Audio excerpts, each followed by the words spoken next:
Good morning, everyone. This week's episode is all about that iconic car ride home from games and competitions. For some athletes, this is a great time.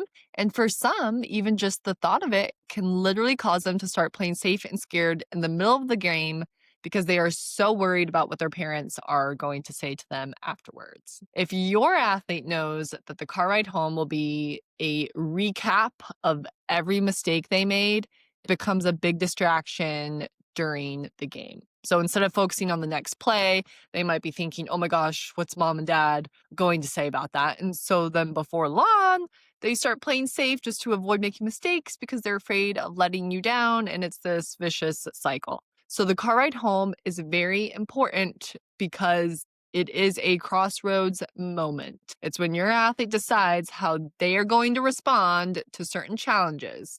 If they're frustrated about something like limited playing time, I'm asking you, parents, are you fueling that frustration by ranting about the coach? Or are you helping them find solutions and take that control back? And whether it's a quick 10-minute ride from a Saturday morning game or a 12-hour drive back from a tournament that's out of state, what you say in that time really matters because you are the last voice that they typically hear before a game when they leave the car, and you're the first one that they hear when they get back into the car. So your words carry a lot of weight. And I have 6 tips today for parents to master the car ride home. And you'll not only help your athletes be more resilient, but you will help them grow on and off the field or court or pool, whatever sport they play.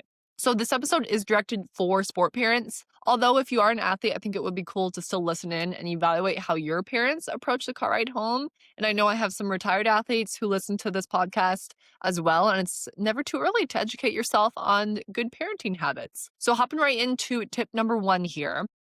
It is to allow a cool down period. Allow your athlete to cool down, parents. After the game, your athlete's emotions are probably still on the field. Win or lose, there might be a wave of adrenaline, frustration, excitement, maybe disappointment. So jumping right into that conversation too soon is very comparable to fixing an engine while it's still running hot. It's not going to end up very well.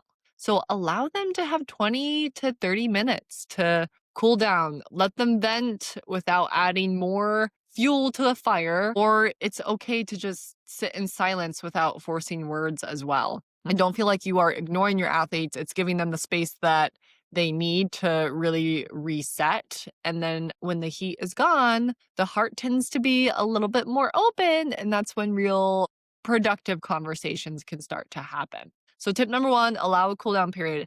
Tip number 2, stay very curious versus critical. So skip the instant analysis and the list of mistakes and pointing out all the wrong or bad things that they did. And instead, just start asking questions. Be curious with those open-ended questions like, what did you do really well today? What's one thing that you might have done differently? How do you feel like your team did as a whole? What challenged you the most? A good question that I always like to ask is, what's your next focus in practice? And these questions help your athlete take responsibility and build that resilience up to improve. It builds the growth mindset up to look at what they need to start doing to move them forward. And it also helps build a lot of independence because they're coming up with their own answers versus you telling them. And one more thing along with this, try to avoid the why questions. Like, why did you miss that shot? Because nobody really responds well to those. It kind of just backs them up in a corner and then they get really defensive with it. And that can tend to close a lot more doors than open. So stay away from those why questions and stay curious with those open-ended what questions and how do you think you did as a whole. So tip number 2 is stay curious, not critical. Tip number 3 for sport parents, highlight the positives that your athletes can control. So I work with a lot of perfectionists who tend to be very self-critical and can get frustrated at their mistakes and have a hard time letting things go. And they're very good at highlighting all of the negatives that happened. So help your athlete find the balance. They typically know what they did wrong. They don't need you pointing that out for them. especially if they're really experienced and at an elite level. Yeah, they know when they mess up. So point out the controllables that they did really well at, like attitude, hustle, sportsmanship, maybe even how they responded after a mistake. But those process driven wins matter a lot more than the scoreboard.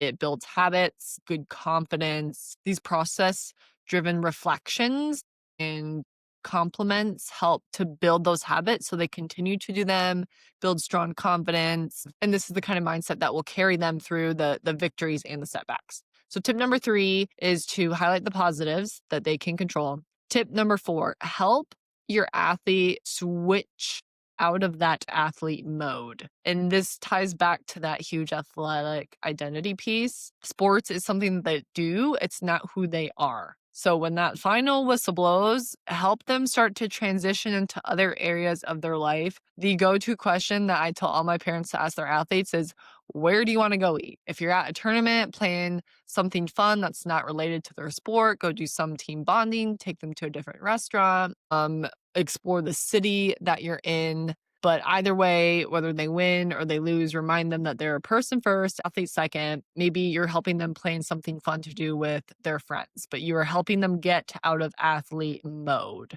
So that's tip number 4. Tip number 5, keep coach and teammate talk on the positive side of things, or at least neutral. This one can be very tough.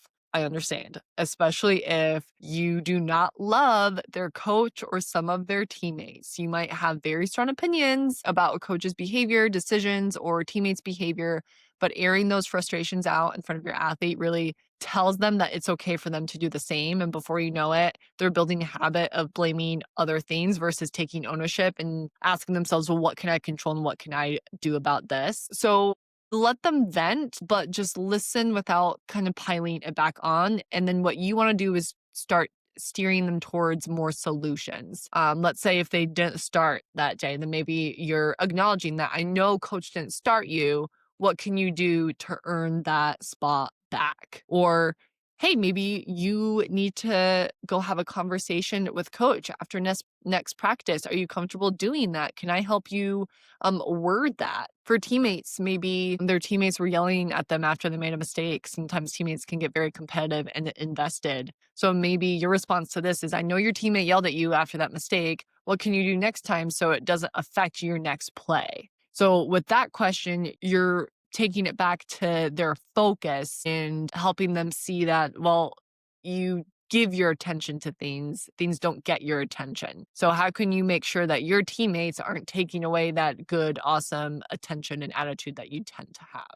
So tip number 5 is keep the coach and teammate talk positive, at least neutral. If you need to rant to your significant other about it behind closed doors, not in front of your athlete. Tip number 6, our last one here, keep your body language and tone consistent. Your athlete should always know what they're getting from you after their games. Win or lose, your post-game reaction should be the same. Instead of having those emotional swings from cheerful to cold, maybe you just completely shut down and give them the silent treatment. Then again, that can become a distraction for them because they won't know what to expect from you after the game. And now they're thinking about your reaction versus just moving on to the next play. And again, that pressure can cause your athlete to play to avoid disappointing you. And playing scared is never a good recipe for success. So stay steady, keep your body language calm, open, always give them a hug after the game if that's what you tend to do.